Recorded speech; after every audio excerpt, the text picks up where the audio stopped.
certains spectateurs se demandent, mais au fond, quand on n'a que le paysage du village, ville ou presque, et les scènes d'intérieur, si c'est vraiment du direct ou si c'est du film injecté. C'est tout le temps du direct. Oui, oui, oui, tout à fait. Ça, c'était une volonté absolue, c'est-à-dire de ne pas couper le jeu, parce que d'abord pour les acteurs aussi, ils passent systématiquement. Alors c'est vrai que cette scène de l'église qui dure à peu près 20 minutes et qui est totalement enfermée dans l'église, mais il y a quand même une circulation assez organique et dynamique de l'intérieur de l'extérieur, donc du cinéma au théâtre, qui est juste impossible, ou en tout cas qui ne serait pas la même si on préenregistrait les scènes. On n'aurait pas du tout le même résultat.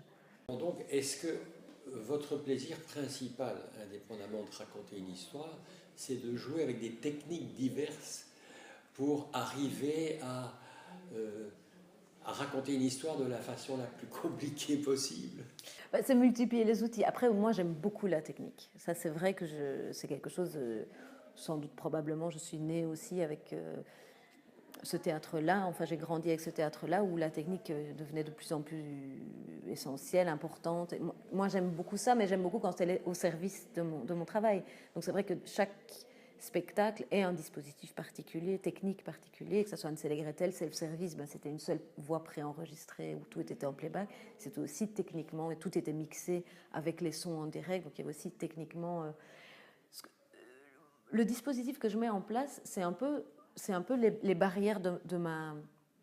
C'est un peu le plateau de jeu, en fait. C'est-à-dire, c'est les barrières que je m'impose qui me permettent, à l'intérieur de ça, à la fois de structurer mon travail, de structurer mon histoire, et en même temps, donc c'est une forme de contrainte, et en même temps, c'est dans cette contrainte-là que je développe toute cette liberté de création, puisque je multiplie les outils. Ici, c'est vrai que sur ce spectacle-ci, particulièrement, les outils sont multipliés.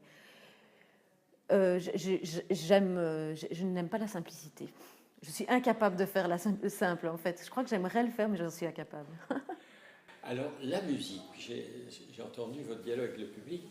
Beaucoup de gens sont pris par cette beauté de la musique parce que la morte revient finalement sous forme d'une cantatrice. Et ça ajoute encore autre chose, ça dépasse encore une fois, c'est une manière de dépasser le réalisme. Oui, oui, mais ce rapport aux morts et à ces morts qui enchantent et ces morts qui dépassent en fait, c'est-à-dire que qui dépassent le. Moi, j'ai un rapport à la mort assez particulier. Je pense que la mort, si on traite bien nos morts et si on assume bien la mort, je pense que la mort elle peut être très puissante. C'est-à-dire que et donc il y a toujours un rapport. Mes personnages meurent tout le temps. C'est toujours en fait les derniers instants. La musique et la mort. Et du coup, la musique, pour moi, c'est dans un spectacle où l'intrigue est si présente, où le langage est assez présent, c'est-à-dire que énormément de choses passent par la réflexion et la parole, justement donner cette place à la musique qui intervient complètement ailleurs, parce qu'en plus ce qu'elle chante, donc c'est totalement incompréhensible, hein, on ne comprend pas les paroles. Il y a quelques morceaux qui sont des reprises qui sont en anglais, mais sinon c'est dans un langage qu'on a complètement inventé. C'était pour moi important de donner cette puissance-là aussi, même rythmiquement par rapport, parce que ça crée des pauses, ça crée des moments où on échappe, ça échappe au rationnel, ça échappe à la compréhension. Et donc ça permet à nouveau de multiplier les angles d'approche de cette histoire. Au fond, c'est comme un peintre qui ajoute une couche après couche sur sa toile. En tout cas, j'aime bien travailler par couche. J'ai toujours, quand j'écris, j'ai toujours différents niveaux. Ici, j'allais du niveau 0 au niveau 4, ça dépend. Mais il y a toujours des niveaux.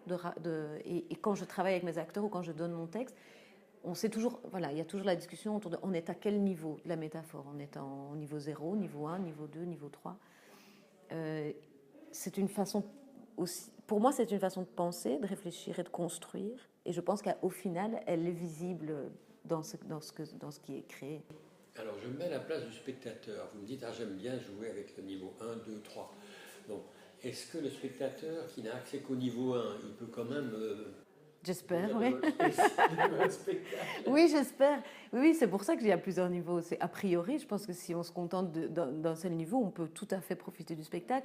Je pense que c'est ce qui fait aussi qu'assez souvent, quand les gens viennent voir mes spectacles, ils me disent j'ai envie de revenir. J'ai l'impression que si je vais revenir une deuxième fois, je vais pouvoir aussi lire la chose différemment et la prendre par un autre angle. Ça doit être possiblement aussi ma façon de ne pas simplifier les choses, mais je pense que ici, encore plus, je crois, le niveau 1 est totalement accessible et l'histoire est assez... Et les autres aussi, puisque la musique que vous insinuez, même si on ne comprend pas son lien rationnel à ce qui est en train de se dire, vous prend d'un autre côté. Donc, par les lumières, par la musique, par le jeu, théâtre, vidéo, vous nous prenez quand même quelque part, vous nous racontez quelque chose. L'instrument de raconter est aussi une manière de jouir du spectacle, quoi. Oui, oui, même si on ne comprend pas tout. Non, non, tout à fait. Non, non. Et si on ne comprend pas tout, je pense que c'est pas grave. Enfin, voilà, il y a aussi cette fameuse métaphore du Léviathan qui traverse tout le long du spectacle. On la comprend pas, on l'assimile à ce qui se raconte ou pas, ou peut-être à un moment donné, il y a parfois des gens qui m'écrivent après quelques jours en me disant tiens, en fait, voilà, j'ai ressorti ça de cette histoire alors que je ne l'avais pas du tout vue. Je pense que c'est peut-être aussi une manière d'essayer d'aller au-delà de la représentation, d'essayer d'inscrire cette expérience que j'essaie de proposer au-delà de la représentation. Vous parlez de différentes couches de narration, bon. Mais toutes ces couches, finalement, moi, ce qui me semble le plus évident chez vous, c'est l'ambiguïté. Et cette accumulation de couches permet de multiplier les sens, mais sans avoir l'air d'y toucher. Non ? Ben, je ne suis pas volontairement ambiguë, mais je ne sais pas et je ne veux pas être claire. Enfin, c'est-à-dire que mes spectacles partent d'inquiétude et finissent en question. Jamais en affirmation, surtout pas, ni en réponse. Donc je pense que chaque fois que je sens que quelque chose est dit de manière trop évidente, j'essaie d'en multiplier le sens. Parce que je pense que c'est la seule manière d'inclure le spectateur dans une histoire, c'est de lui donner sa place à lui aussi, et sa place, elle est au niveau justement de... Donc, contrairement à ce qu'on aurait pu croire par le récit du pitch, ce n'est pas qu'une intrigue policière. Non, l'intrigue policière est un prétexte pour rentrer ailleurs. Ce n'est pas non plus une analyse politique. Non, c'est la mise en forme d'une inquiétude qui porte sur notre manière de vivre ensemble maintenant et plus tard.